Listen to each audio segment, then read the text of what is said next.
Matt, what are your thoughts, my friend, as a person who doesn't have a dog in the fight?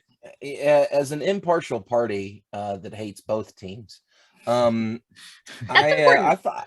I mean, Equal Okay, hatred. man. It feels like 98 here in Athens. So it's all yeah, good. I'm glad it. Yeah, it ain't felt like 98. But no, I long like damn that time. you. I like that you hate us both, because for somebody that's like, oh, I'm impartial, but like I don't mind this one. I like that you have a hatred for both. I think it's a good opinion to have. I told Wes, what did I say to you when we were sitting at dinner? I said, I made a very hyperbolic statement about how my hatred for University of Georgia, and I can't remember what I don't remember it either.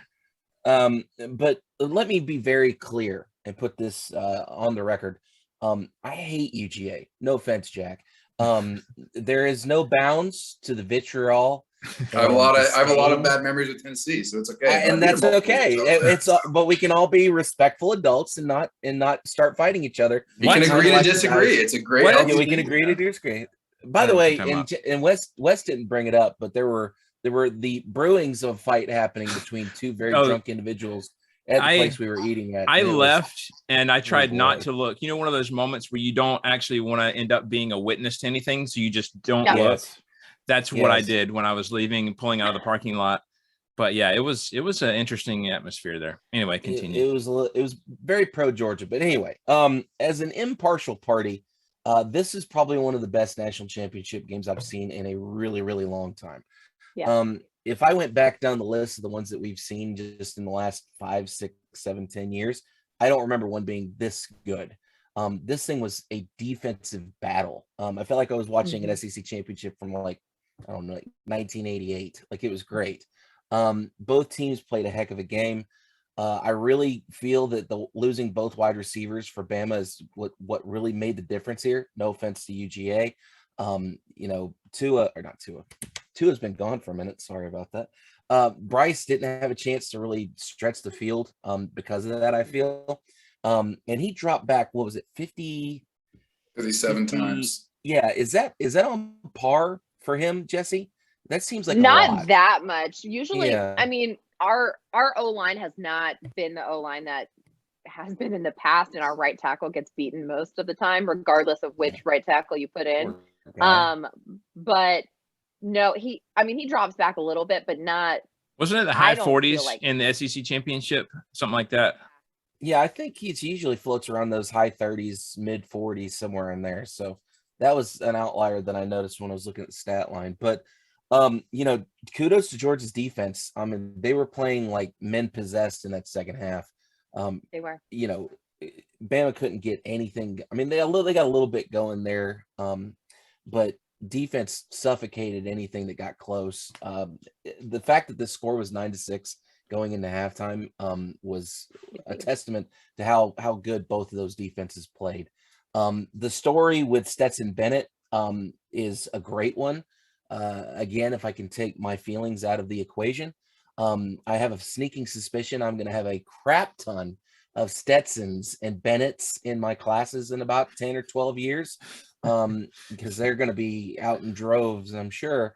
There'll be a lot of Stetsons and Keeleys in Athens hospitals where my wife works at. I guarantee, and not you check the rosters in 9 months. I bet there's going to be quite a few. Yep.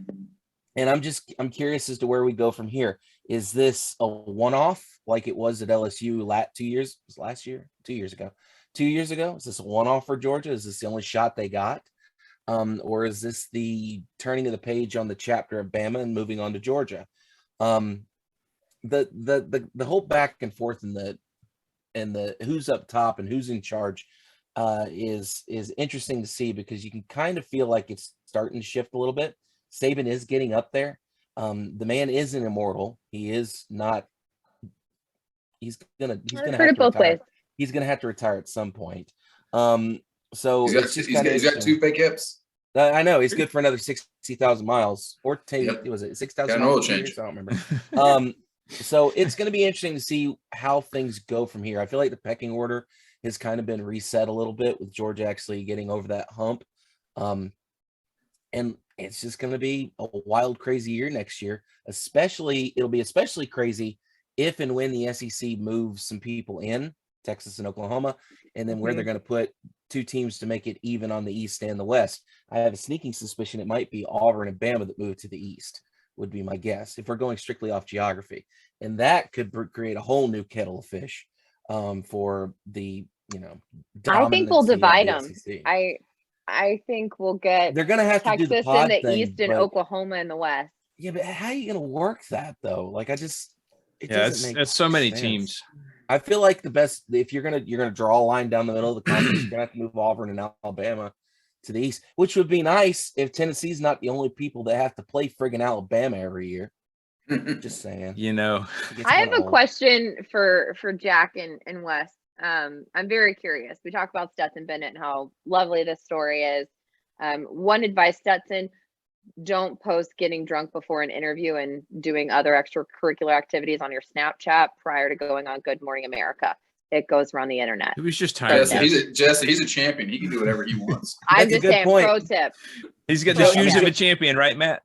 Every guy not across the shoes the of country thought that champion. was the coolest thing ever. And hilarious. I know. But my question for you guys is, obviously Stetson Bennett's the guy that got you there. He's the guy that ultimately sealed the deal. Do you think number one, do you think you get to the national championship? And number two, do you think you win the national championship with JT Daniels instead of Stetson Bennett? No. So when you watch the number of times that the defense got to the quarterback, gosh, how many sacks would have been? When you look at the way that Stetson was able to get away from the pressure and roll out, even on some incompletions that he had, I mean, in my mind, every single one of those would have been a sack of JT. And with how injury prone it seems JT Daniels is, I don't think he lasts the whole game. True. And there's a lot of speculation going on because, everybody gets an extra year of eligibility because of COVID. So it actually seems like Stetson will probably be back next year because it's not like he doesn't exactly have a bright NFL future. So, why not ride it one more time? He may stick it out, in which case, now our quarterback room is getting full again. And we have, some more interesting situations to talk about. And finally, Kirby can say, I figured out a quarterback controversy. Shut up and leave me alone. Right. Yeah. He did say that. Who'd have thought the walk-on would be if man gets 5 stars off trees? Oh, I love it because, he stuck with them, had to answer all the questions.